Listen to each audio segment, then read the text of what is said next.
Përshëndes të gjithëve të nderuar shikues, ju ftoj të na ndiqni në këtë edicion informativ të orës 16, fillimisht ju njohim me titujt kryesor. Policia mbajti për 2 javë në vëzhgim para arrestimit të plepat në Durrës. News 24 zbulon si u zbuluan gjurmët e Ergyes Agasit. Sot dita e 89 e protestës, qytetarët kërkojnë largimin e Ramës, Ergyes Agasi, Maja e Zbergut. Maliqi kundër shkrirjes, sipas banorëve, Korça ka dështuar me shërbimet, nuk mbulojnë problemet e saj. Me vullnetin e Allahut kemi vënë bombë, policia në këmbë nga emaili kërcënues që rezultoi i rreth. Tragjedi në familjen shqiptare në SBA, zjarri përfshiu banesë, vdesin 3 fëmijë. Vrasja 44 vjeçares në Greqi dyshohet se krimi ndodhi pas vendimit për divorc.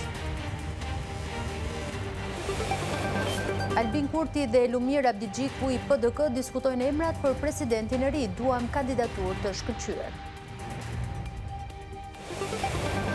Mbi 1500 të zhdukur në Nepal dhe Tibet nga përmbytjet, qindra të huaj mes të bllokuarve.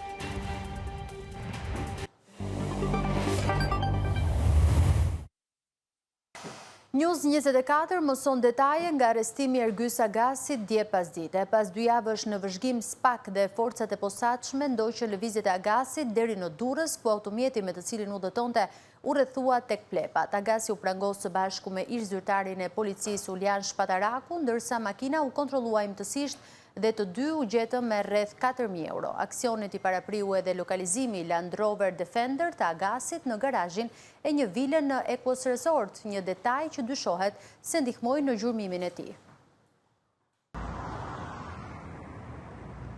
Mesnatën duke u kthyer inte pak orë pasi u prangos në shoqërinë e një ish zyrtari të lartë të policisë, Ergyes Agasi u transferua në bllokun e sigurisë në rrugën Minepeza. I shumë kërkuari i SPAK u arrestua 8 muaj pasi u shpall në kërkim, në ndyshimet se drejtonte një grup kriminal brenda Agjencisë Kombëtare të Shoqërisë së Informacionit, ku tenderat miliona euro paracaktoheshin dhe kalonin në llogaritë e kompanive të biznesmenit Ermal Beqiri, i arrestuar tashmë në Francë. Aksioni për arrestimin e njeriut që konsideroi si eminenca gri e kryeministrit Edi Rama nisi ditën e mërkurë pas mbajtjes në vëzhgim për 2 javë nga SPAK. Automjeti me të cilin ai udhëtonte në shoqërinë e Ulian Shpatarakut, ish zyrtar policie, u pikas në qytetin e Elbasanit. Me koordinimin e prokurorëve të posaçëm, policia bllokoi akset kryesore dhe ndoqi automjetin. Në momentin kur makina që drejtohej nga Shpataraku mbriti tek plepat në Durrës, një zonë mjaft e populluar me shumë trafik, u rrethua nga forcat e posaçme operacionale. Agasi dhe Shpataraku u vunë në pranga, ndërsa automjeti u kontrollua me imtësi. Të dy kishin me vete një shumë prej 4.000 eurosh. Shumë detajet e aksionit mbahen top sekret, por dihet se ati ishte paraprir bllokimi disa kohë më parë i automjetit Land Rover Defender në garazhin e një vile në Equus Resort. Ergyes Agasi u shpall në kërkim nga SPAK për akuzat e konkurrencës së paligjshme, heqje të paligjshme të lirisë, shkelje barazie në tendera dhe pastrim parashe grup kriminal. Avokati Maksim Axhia, që pati takim me klientin e tij, i kundërshtoi këto akuza. I mbrojtur prej me zoti Agasi pretendon që është jashtë çdo ngarkese juridike për shkak sepse ai pretendon, dhe kjo është një fakt, që ai nuk ka prekur financat publike sepse nuk është dhe nuk ka qenë asnjëherë në funksionet e autoriteteve që menaxhojnë financat publike, nuk ka hyrë as në tendera, nuk ka marrë pjesë. Nga hetimet e SPAK rezulton se Ergyes Agasi në bashkëpunim me Ermal Beqirin kishin krijuar një grup kriminal brenda Agjencisë Kombëtare të Shoqërisë së Informacionit dhe urdhëronte rrëmbimin e rivalëve në biznes, me qëllim që ata të tërhiqeshin nga tenderat. Për aferën është nën hetim Mirlinda Karçanaj, ish drejtoresha e Akshit dhe ish zëvendëse e saj, disa biznesmen si dhe zyrtar të lartë policie.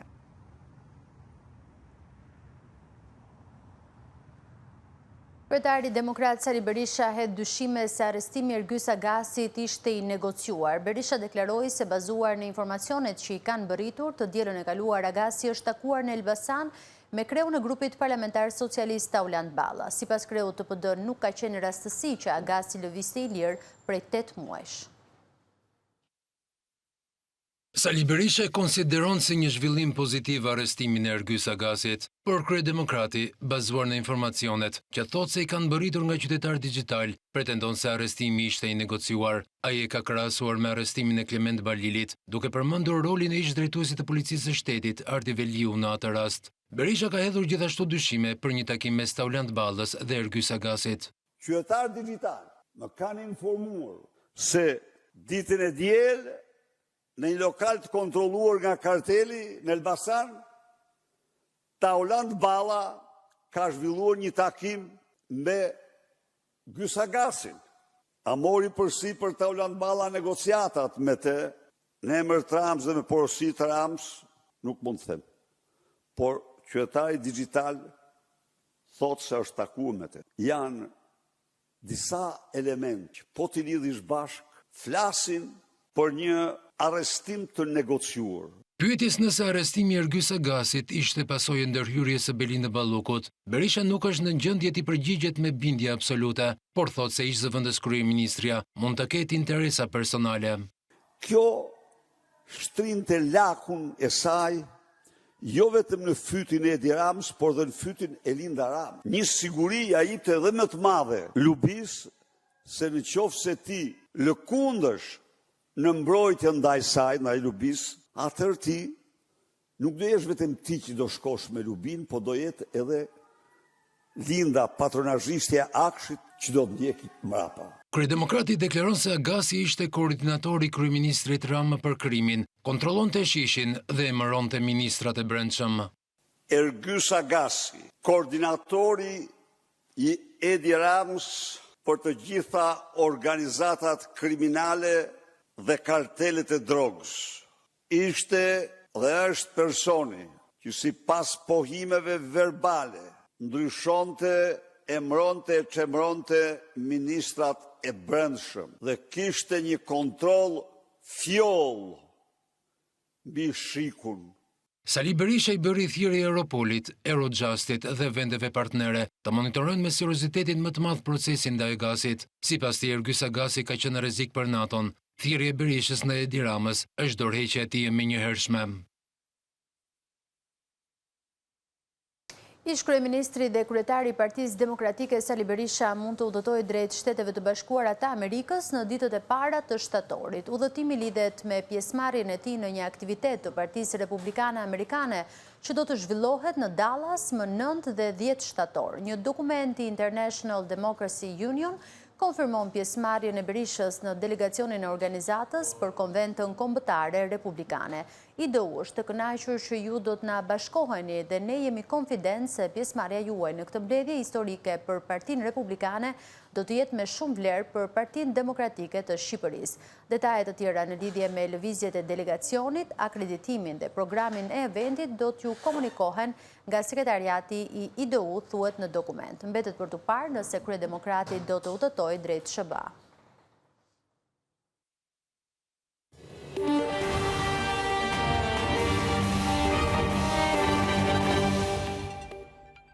Në ditën e 88 të protestës, qytetarët kanë përsëritur kërkesën për largimin e kryeministrit Edi Rama dhe të qeverisë së tij. Protestuesit thanë se arrestimi i Ergjys Agasit është maja e icebergut. Sipas tyre, drejtësia duhet jo vetëm të arrestojë politikanët e korruptuar, por edhe të konfiskojë pasuritë e palishme. Krahas kërkesës për largimin e Ramës janë artikuluar shqetësime për korrupsionin, ekonominë, emigracionin, arsimin, shëndetësinë dhe keqeverisjen.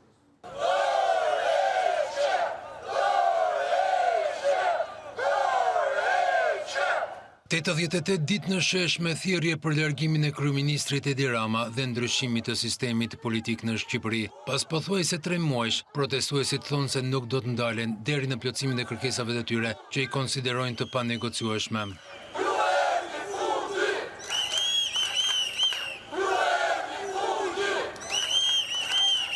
Dokumentin mbesa të prezantuar nga kryeministri Rama, protestuesit e vlerësojnë si një tjetër mjet i propagandës dhe mashtrimit. Besa nuk flitet, mes burrave, sy më sy, fjalë në fjalë, besa kur thuhet për besë fjalën e burri. Fjala e burrit është besë. Ka edhe fjalë burrash ku futet fjala e këtyre që nuk quhet besë, se është besprerë. Ne jemi për shku në Europë, ai thotë Edi Rama të shkojë në Europë. Kërkon dhe besë për dal nga pabesia e tij që na ka bënë. Ne nuk mund të japim besë Edi Ramës sa herë i theket atij, sa ai nuk e njeh besën, s'është njëri i besës. Nëse ai kërkon besë, të zbatoj ligjin. Nga sheshja Skënderbej drejt kryeministrisë, marshimi është kthyer tashmë në një skemë të përditshme në bulevardin qendror të Tiranës. Flamoj, pankarta, thirrje dhe fjalime, por mbi të gjitha një kërkesë që përsëritet pa ndalim.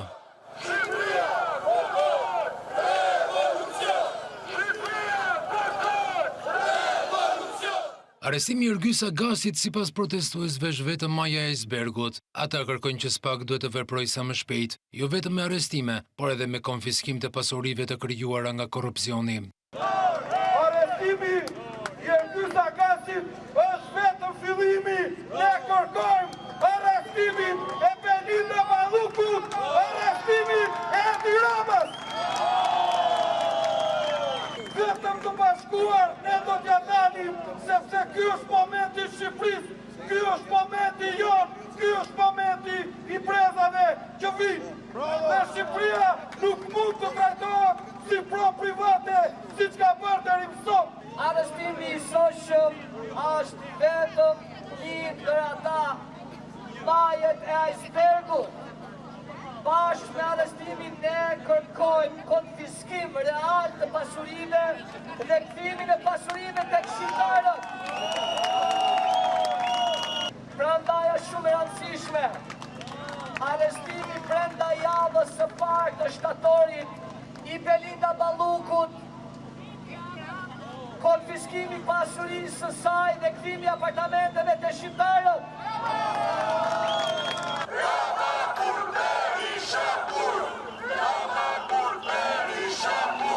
Qytetarët këmbgulin se ajo që po ndodh në sheshin e Lirisë nuk është më thjesht një protestë e përditshme. Ata e cilësojnë si një lëvizje që synon largimin e kryeministrit, krijimin e një qeverie tranzitore dhe organizimin e zgjedhjeve të reja. Nga podiumi mesazhi është i drejtë për drejtë se protesta është e shqiptarëve dhe askush nuk e ndal dot.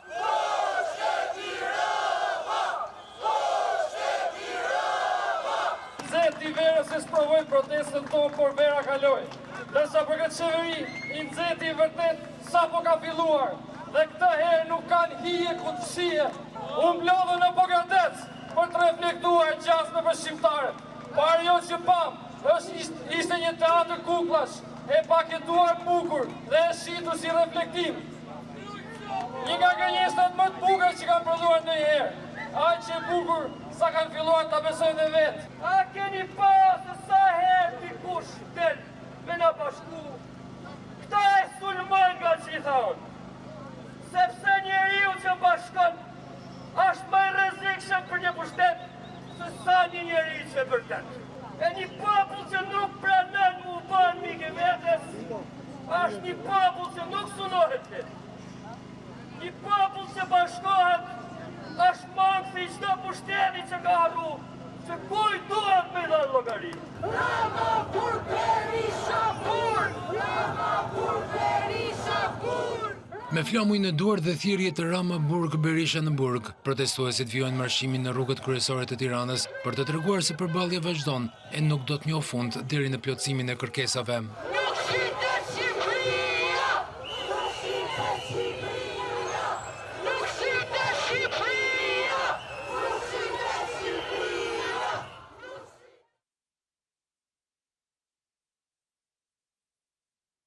Banorët e Maliqit kanë dalë sërish në protest kundër reformës së re territoriale dhe propozimit për bashkimin e bashkisë së tyre me Korçën. Ata kërkojnë që Maliqi të vijojë të funksionojë si bashkim vete, sepse siç shprehen, Korça ka dështuar në shërbime. Banorët e Maliqit paralajmërojnë për shkallëzim të protestave nëse propozimi nuk tërhiqet.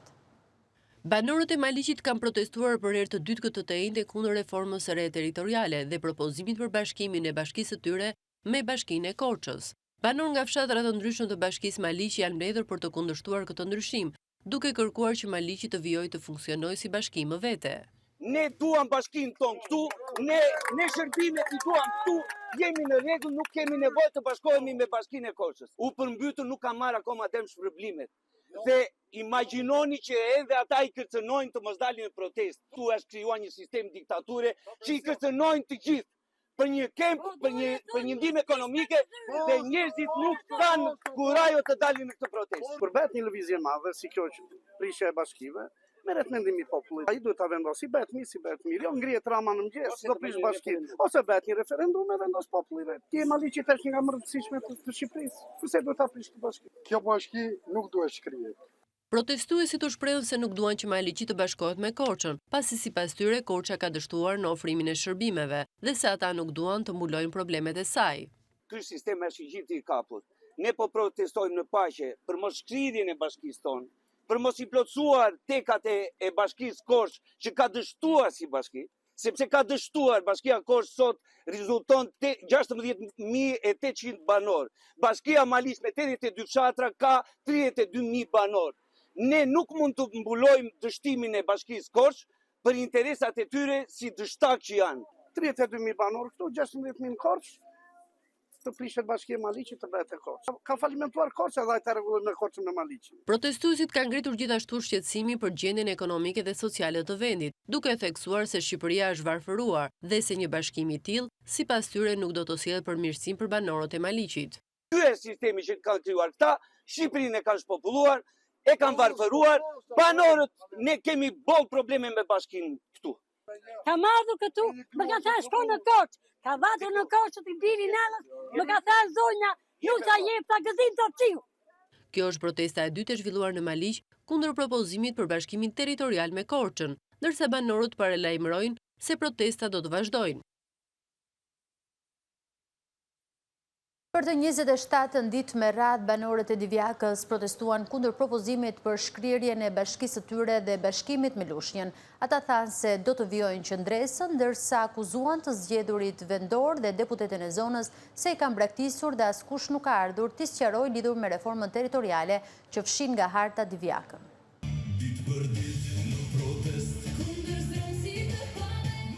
Qendresa protestuesve të Divjakës shënoi ditën e 27. Edhe në këtë protest banorët kanë kundërshtuar projektin e reformës territoriale të Partisë Socialiste, që parashikon shkrirjen e bashkisë Divjak dhe bashkimin në njësi vendore me Lushnjën.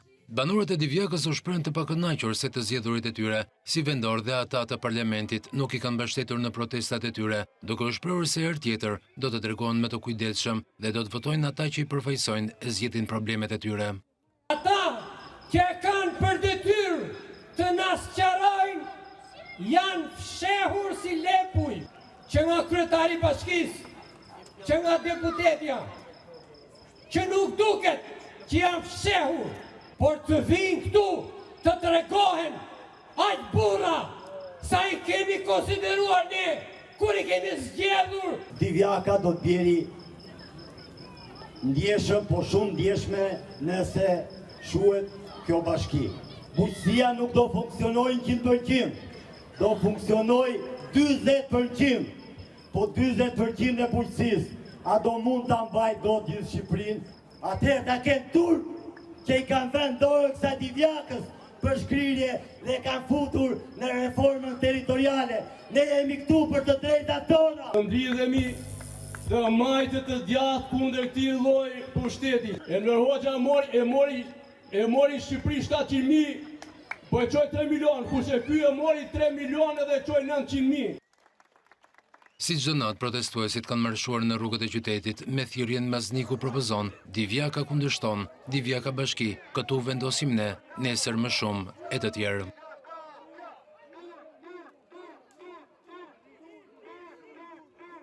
Shumica e banorëve të njësisë administrative Suç në Bashkinë e Klosit u shprehën kundër bashkimit me Matin dhe bën thirrje që të mos veprohet kundër vullnetit të tyre. Megjithatë, një pjesë e banorëve u shprehën pro reformës me argumentin se një bashkim më e fortë është më pranë qytetarëve. Banorët e njësisë administrative Suç në Bashkinë e Klosit u shprehën kundër bashkimit me Matin, pasi sipas tyre marrja e një shërbimi do të bëhet më e vështirë për shkak të largësisë së institucioneve. Në dëgjesën e radhës për reformën territoriale në Klos, banorët e Suçit bën thirrje që të mos veprohet kundër vullnetit të tyre. Ne ishim e burrëti, ishim komun, tani na çuam në Bashkinë e Klosit. Çfarë kërkojmë ne pra të shkojmë atje? me të reformët e dështuara të Edi Ramës, që është këthyrë një arrogant dhe jo kryeministër. Edhe aja ka vendosë 15 bashki që shkrije, të shkëjnë pranë aty ku i ka vendosë saj, jo populli. Populli e vendosë gjykata kushtetuese, nuk e vendosë asnjë tjetër për ne këtu. Lash jemi prona, ja mështi për se budallat kanë ikë. Sa më atë bojë me këto, ma mirë ndërtojë dhe ekonomikë. Një pjesë e banorëve ishin pro bashkimit me matin, duke argumentuar se në këtë mënyrë të kenë një bashkim më të fortë dhe më eficiente në shërbim të qytetarëve. Kuraria, Suçi janë zemra e Kurrërit historikisht. Ka si jam pro një bashkia e madhe. Dëgjesa e fundit publike nga Këshilli Bashkiak do të zhvillohet me banorët e njësisë administrative Klos.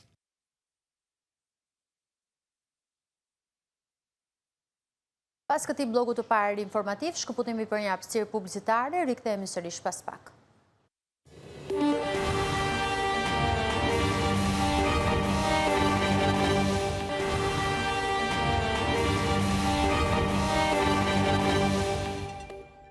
Rikthehemi për të vjuar me të tjera informacione. Një kërcënim me bombë ka alarmuar mëngjesin e sotëm disa institucione në qytete të ndryshme të vendit, sipas policisë së shtetit. Në adresat elektronike të disa institucioneve në qytete të ndryshme të vendit, është dërguar një email nga një adresë ende pa identifikuar me përmbajtje kërcënuese ku pretendohej se në ambientet e tyre ishte vendosur një bombë. Përshëndetje, ky është Shteti Islamik. Me vullnetin e Allahut kemi vendosur një bombë në ndërtesën tuaj.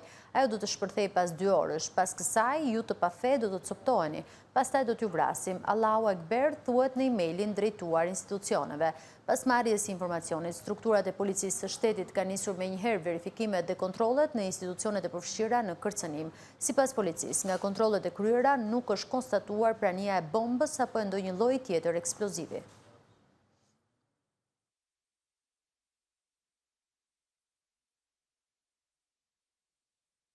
Aksidentet rrugore në Shqipëri vijojnë të shënojnë rritje me 10% më shumë raste në 7 muajt e parë të 2026 të krahasuar me një vit më parë. Vetëm në Korrik, 165 aksidente shkaktuan 235 viktima dhe të plagosur, ndërsa Tirana mbetet qarku me numrin më të lartë të rasteve. Aksidentet rrugore në Shqipëri janë rritur me 10% gjatë 7 muajve të parë të vitit 2026, krahasuar me të njëjtën periudhë të një viti më parë. Sipas Instat, nga janari, në muajin korrik janë regjistruar 844 aksidente, nga 767 që ishin në të njëjtën periudhë të vitit të kaluar. Numri i personave të vrarë dhe të plagosur ka arritur në 1187, kundrejt 1077 një vit më parë. Vetëm në muajin korrik u shënuan 165 aksidente rrugore, 34 më shumë se në korrik të vitit të kaluar. Si pasojë, 235 persona humbën jetën ose mbetën të plagosur, ndërsa një vit më parë ishin 194. Tirana vijon të mbajë vendin e parë për numrin e aksidenteve. Në Korrik, kryeqyteti regjistroi 59 raste, nga 37 në të njëjtin muaj të vitit 2025, ndërsa në 7 muaj numërohen 336 aksidente. Instat bën të ditur se 90.3% e aksidenteve në Korrik kanë ardhur si pasojë e sjelljes së drejtuesve të mjeteve. Fasha orare më problematike rezulton ajo nga ora 19 deri në mesnatë. Përveç sjelljes së shoferëve, problem mbeten edhe gjendja e rrugëve dhe të ashtu quajturat pika të zeza.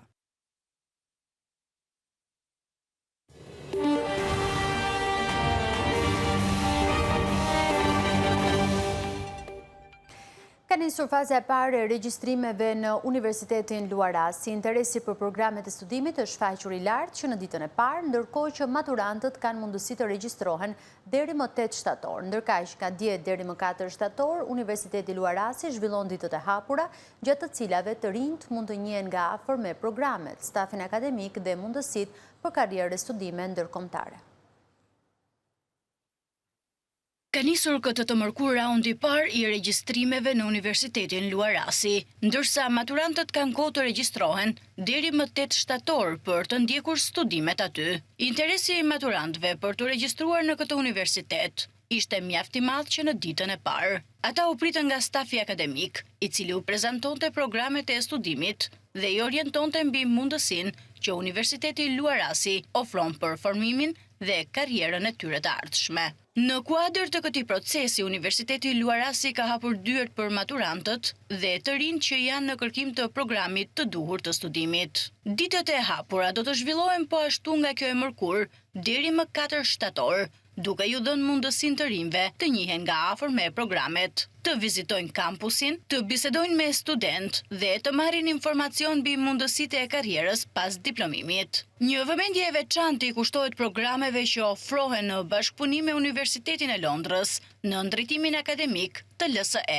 Përmes këtyre programeve, studentët kanë mundësi të përfitojnë diplomë të dyfisht, njohuri me standarde ndërkombëtare dhe përgatitje për tregun global të punës. Bëhet fjalë për 3 programe: BSC Finance, BSC Business and Management dhe BSC Data Science and Business Analytics.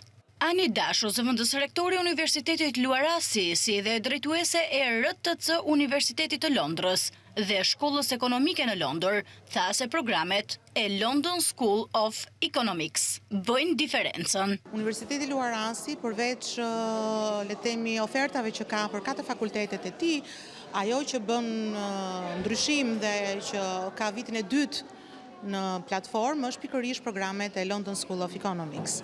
Jemi në ditë të hapura, duke filluar nga dita e sotme deri më datë 4. Ju bëj një apel të gjithë atyre studentëve që na kanë zgjedhur dhe ata të cilët e kanë në vëmendjen e tyre si opsion të dytë të tretë, i gjithë stafi i pedagogëve, i gjithë stafi i qendrës të Recognized Teaching Center të LSE-s, do të jetë pranë këtyre studentëve në këto ditë të hapura. Do të kemi një tur në të gjithë ambientet e Luarasit, në sallat të cilat janë të dedikuara për London School of Economics. Studentët e një viti të mëparshëm janë këtu me ne, pikërisht për t'u gjendur pranë studentëve tanë të ardhshëm. 3 programet vazhdojnë në vitin e dytë. Kemi shumë gjëra të reja për ta, leksione të hapura, gjatë tyre ditëve të hapura, dhe pedagog nga Londra do t'jenë me ne në leksione të hapura online, pikërisht për këta studentë në ditë të hapura. Ju lutem nxitoni, sepse kuotat tona janë gjithmonë të kufizuara pikërisht për këto 3 programe, të cilat janë programet më të kërkuara në Shqipëri dhe më gjerë. Universiteti i Luarasi ofron gjithashtu mundësi përmes programeve Erasmus dhe Exchange, duke ju krijuar studentëve mundësinë të fitojnë eksperiencë akademike ndërkombëtare dhe të studiojnë jashtë vendit. Maturantët mund të zgjedhin mes 4 fakulteteve: Fakultetit të Drejtësisë, Fakultetit të Teknologjisë së Informacionit dhe Inovacionit, Fakultetit Ekonomik dhe Fakultetit të Shkencave Mjekësore. Zëvendës rektori dhe dekani Fakultetit të Drejtësisë, profesori asociuar Dr. Admir Belishta, rendit rësit në këtë vit të ri akademik. Fakulteti i Drejtësisë i Universitetit Luarasi, si një fakultet lider në tregun universitar shqiptar, ka pasur si risi këtë vit konsolidimin e programit 5 vjeçar, programin e integruar të studimeve të ciklit 2 në drejtësi. Synojmë të arrim që në raundin e parë kuotat e miratuara, pasi kuotat janë të limituara, dhe me këtë rast gjejmë mundësinë për t'u bërë thirrje gjithë maturantëve që të nxitojnë, të regjistrohen pranë programit të Fakultetit Drejtësisë, si një program i cili garanton treg, si një program i cili garanton në përfundim të studimeve një diplomë serioze, cilësore, garanton mësimdhënie cilësore, dhe çka është më rëndësishmja, garanton një diplomë e cila njihet ndërkombëtarisht. Diplomat e Fakultetit Drejtësisë ne i kemi me të provuara, që janë njohur jo vetëm në Europë, por edhe në Shtetet e Bashkuara në masën 100%. Kjo është një risi që tregon seriozitetin, por edhe ndërkombëtarizimin e këtij programi i cili operon me kurrikula bashkëkohore ndërkombëtare. Ndërsa profesor doktor Petrit Bara, dekani Fakultetit të Shkencave Mjekësore në Universitetin Luarasi, u bën apel studentëve të i bashkohen këtij universiteti për mundësitë e shumta që ata të kenë në karrierën e tyre. Për degën e infermierisë në Fakultetin Shkencave Mjekësore, si mjet na ka njoftuar që është miratuar dhe masteri shkencor, që është një risi dhe është një vlerë shumë e madhe për Fakultetin e Shkencave Mjekësore, pasi infermieria është me ligj 3+2, edhe ne kemi aplikuar, kemi korrigjuar dhe Ministria na ka dhënë fjalë pozitive që do të miratohet, që ka 2 vjet që nuk është dhe studentët tonë shkojnë për fakultete tjera. Pra kjo është një risi shumë e rëndësishme për infermierin. Kemi rifreskuar praktikat në Qendrën Spitalore Universitare të Tiranës, kemi shtuar numrin e praktikave atje, pasi është një institucion shumë i rëndësishëm. Kemi rifreskuar lidhjet me gjermanët që kishim një të shkëputur, ku shkojnë studentët e infermierisë për praktika për të bërë atje dhe ata kthehen përsëri këtu. Jo nga kontingjentet që mbeten andej. Pra kishim një kontratë të tillë dhe është rifreskuar dhe si mjet do të jetë shumë evidente. Për praktikat sidomos që janë qoftë për farmacinë, qoftë për stomatologjinë në klinikat moderne të Tiranës dhe ku këto klinika dhe këto spitale ku kryen praktikët, infermieria, stomatologjia dhe farmacia janë pothuajse në masën 90% të selektuar që punësohen. Pra ka mbarim shkolle, ka praktik, ka dhe punësim atje. Programet e studimit janë të orientuara drejt nevojave të tregut të punës, ndërsa një tjetër mundësi janë programet e masterit, të cilat u japin studentëve mundësinë të thellojnë njohuritë dhe të avancojnë më tej në formimin e tyre profesional. Për këta student, Universiteti Luarasi është një mundësi e mirë që pas përfundimit të studimit të punësohen si brenda, ashtu edhe jashtë vendit. Fakulteti i drejtësisë ka qenë një nga fakultetet që më ka pëlqyer më shumë të drejtën dhe ky Luarasi ishte ai që më leverdisi më shumë. Një që ka qenë arsyeja më e madhe ka qenë arsyeja se është diplomë që njihet në gjitha vendet, si dhe në Angli. Dhe e dyta është diplomë që më ka pëlqyer për herë, drejtësia, më tërheq më shumë sipas vetes. Në fakultetin e ekonomisë për dekën financë bank. Më duk deka më e përshtatshme për veten time. Për maturantët ditët e hapura deri më 4 shtator janë një mundësi për të marrë informacion të drejt për drejt në Universitetin Luarasi dhe për të bërë zgjedhjen e duhur për rrugëtimin e tyre akademik.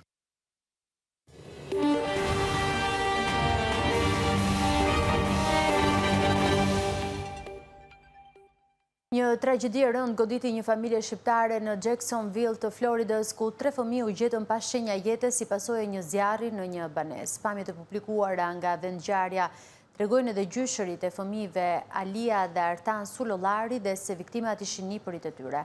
4 persona të tjerë, 2 fëmijë dhe 2 të rritur ndodhen në gjendje kritike në spital. Një tragjedi e rëndë goditi një familje shqiptare në Jacksonville të Floridas, ku 3 fëmijë humbën jetën pas një zjarri të fuqishëm që përfshiu banesën e tyre 2 katëshe mëngjesin e së mërkurës me orën lokale.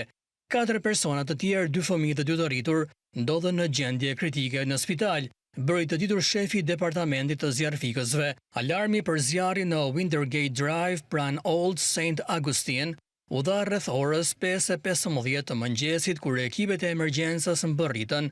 Kati i parë i banesës ishte përfshirë nga flakët, ndërsa kati i dytë ishte mbushur me tym. 2 të rritur dhe 2 fëmijë ishin arritur të dilnin nga ndërtesa.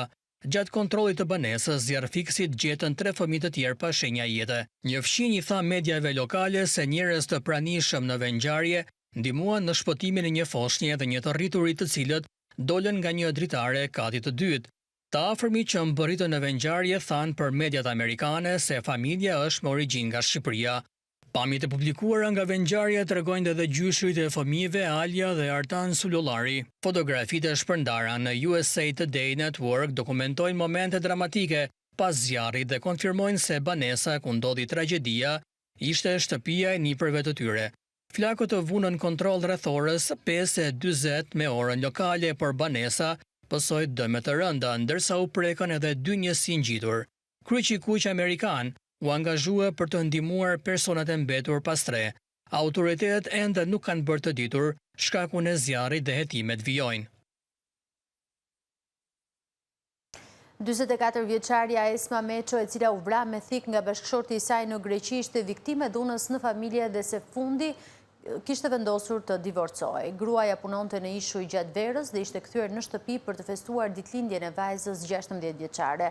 Arsyeja për të gjitha episodet e dhunës dyshohet se ka qenë xhelozia e 53 vjeçarit, ndërsa nuk përjashtohet mundësia që vrasja të ketë ndodhur kur ai mësoi se gruaja do të paraqiste kërkesë për divorc. Detajet të reja janë zbardhur në lidhje me krimin e ndodhur të mërkurën në Greqi, ku 53 vjeçari shqiptar Bujar Meço vrau me thik bashkëshorten e tij Esma Meço. Sipas mediave në Greqi, 44 vjeçaria ka qenë viktime e dhunës në familje prej shumë vitesh dhe kishte vendosur të divorcohej përfundimisht. Mësohet se gruaja kishte caktuar një takim me avokatin e saj për të vazhduar me procedurat e divorcit. Banorët e fshatit Djalambi në Greqi e cilësojnë gruan shqiptare si një luftëtare që kujdesej për familjen e saj. Gjatë muajve të verës ajo punonte në ishuj ashtu siç bëri edhe këtë vit, duke punuar në Thasos. Të mërkurën, 44 vjeçarja u kthye në shtëpi për të festuar ditëlinjën e vajzës së saj, 16 vjeçare. Arsyeja për të gjitha episodet e dhunës në familje duket se ka qenë xhelozia e 53 vjeçarit, ndërsa nuk përjashtohet mundësia që vrasja të ketë ndodhur kur ai mësoi se gruaja do të paraqiste kërkesë për divorc. Sipas mediave greke, 53 vjeçari Bujar Meço kurohej për probleme të shëndetit mendor dhe më parë ishte shtruar në një klinikë psikiatrike. Në vitin 2022 Esma Meço e kishte denoncuar bashortin për dhunë në familje kur ata ishin në Kret dhe megjithse u arrestua, ai u la sërish i lirë. Nga ana tjetër, një i afërm i 53 vjeçarit e përshkruan atë si një njeri të mirë që nuk e prisnin kur të bënte diçka të tillë, duke theksuar se ishin në dijeni të konflikteve. Vrasja ndodhi me zitën e së mërkurës kur 53 vjeçari goditi me thik gruan, ndërsa vajza 16 vjeçare e pa nënën të vdiste para syve të saj. Menjëherë pas krimit, 53 vjeçari u vetë plagos me thik dhe konsumoi një sasi benzine, duke u përpjekur të jepte fund jetës. Ai ndodhet i shtruar në spital jashtë rrezikut për jetën, ndërsa pritet të përballet me drejtësinë për vrasjen e bashkëshortes së tij.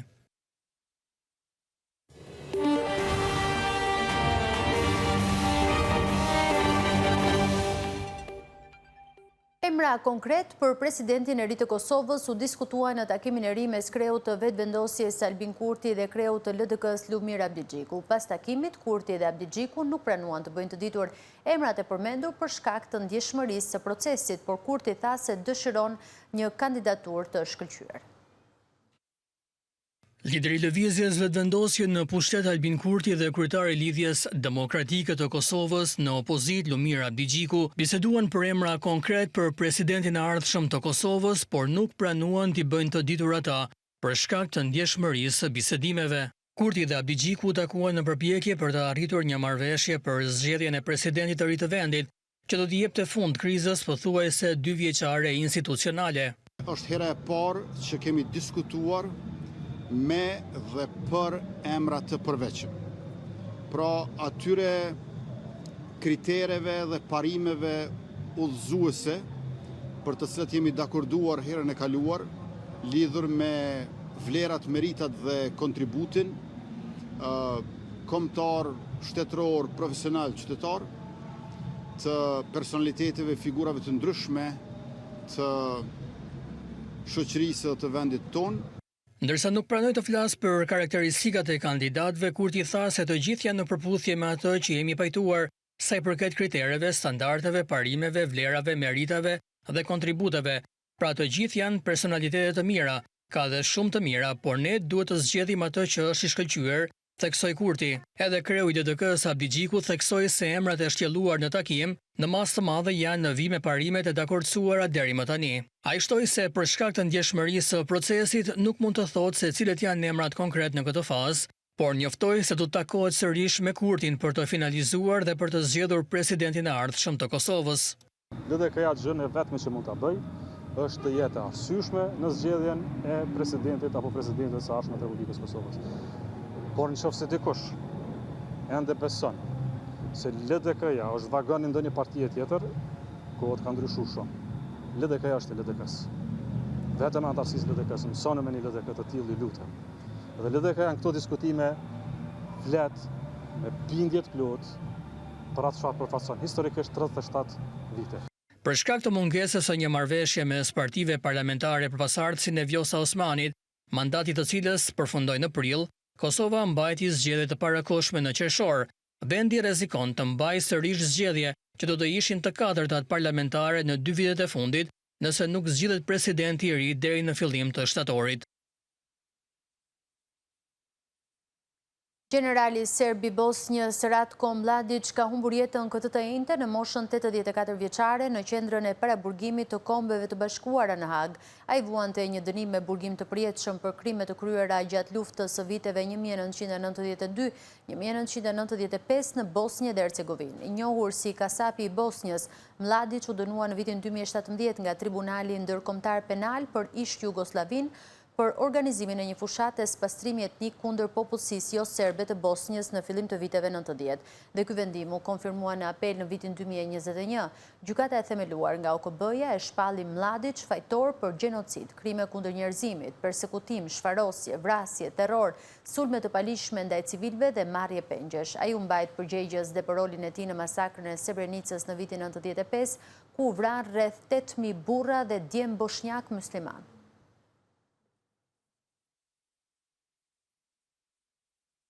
Kjo është gjithçka e përgatitur për këtë edicion informativ. Për të informuar në çdo kohë me lajmet më të fundit nga vendi, rejoni dhe botë, ftohet të vizitoni faqen balkanweb.com, aty mund të ndiqni dhe News 24 në live stream. Lajmi këtu bashkë, shihemi sërish së bashku në orën 17:30 në hapësirën e të ftuarit të ditës.